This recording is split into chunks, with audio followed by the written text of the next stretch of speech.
एक गांव में एक नेताजी हुआ करते थे, गांव वाले उनकी जीत की दुआ करते थे और धीरे धीरे नेताजी के पूरे दिन बीत गए और एक दिन ऐसा हुआ साहब के नेताजी चुनाव जीत गए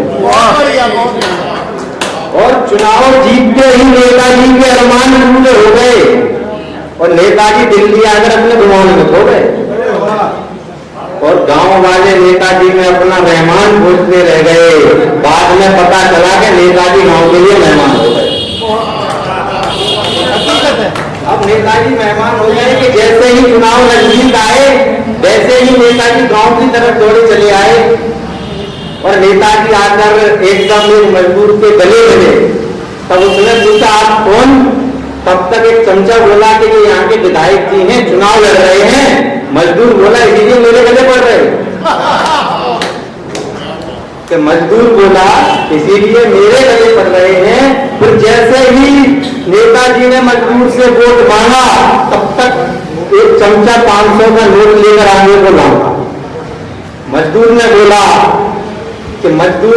हुजूर पैसों में नहीं गिनेगा मजदूर, अगर हो सके तो तुम मेरी इतनी सी नैया दे दो, अगर हो सके तो तुम मेरी इतनी सी नैया दे दो, मुझे गधाई लेके दे दो,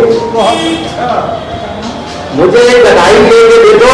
कि नेताजी ने पांच जेब में रखा नोट 500 और 1000 का और तुरंत पता किया गधों के बाजार का।